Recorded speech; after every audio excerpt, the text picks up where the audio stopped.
कि हमारे सर पर भी इश्क का भूत चढ़ा था। और क्या बताऊं यारो, हमारा भी इश्क से पाला पड़ा था। एक लड़की थी मेरे घर के सामने जो मुझे अच्छी लगने लगती है, और ये उम्र ही कुछ ऐसी थी जो हम दोनों को प्यार करने पर मजबूर कर देती है।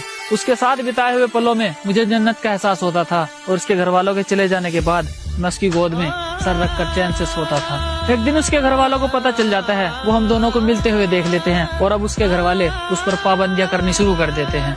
अब हम दोनों को एक दूसरे की आदत सी हो जाती है, और मैं तो पहले ही पागल था, अब वो भी मेरे प्यार में पागल सी हो जाती है। अकेला प्यार से ही पेट नहीं भरता, उसके लिए खाना भी पड़ता है, और घर ऐसे ही नहीं चलता, उसके लिए कमाना भी पड़ता है।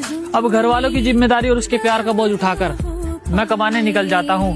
मैं जल्दी ही वापस आऊंगा, मेरा इंतजार करना, ये कहकर मैं बाहर आ जाता हूँ। उसे मेरी आदत थी तो वो मेरा इंतजार कैसे करती, और मैं उसकी मजबूरी समझता था। उसके पास तो फोन भी नहीं था, तो मुझसे बात कैसे करती। मेरा काम में मन नहीं लगता, अब मैं घर जाने की ठान लेता हूँ, और उसके पास जाकर लिपट लिपट कर रहूंगा। मैं उसके पास जाने की ठान लेता हूँ। घर आते ही छत पर चढ़ जाता हूँ, और वो मुझे नजर आती है। उसके हाव भाव कुछ ठीक नहीं थे, वो मुझे थोड़ी बदली बदली सी नजर आती है। जहाँ कभी मैं हुआ करता था, अब मेरी जगह कोई और आ जाता है, और जो कभी मुझसे प्यार किया करती थी, अब उसे किसी और से प्यार हो जाता है। जिसके साथ दिन रात मुलाकात हुआ करती थी, वो अब मुझे याद तक नहीं करती, और मैं उसके सामने हाथ जोड़ जोड़ कर रोता हूँ, और वो बेवफा मुझसे बात तक नहीं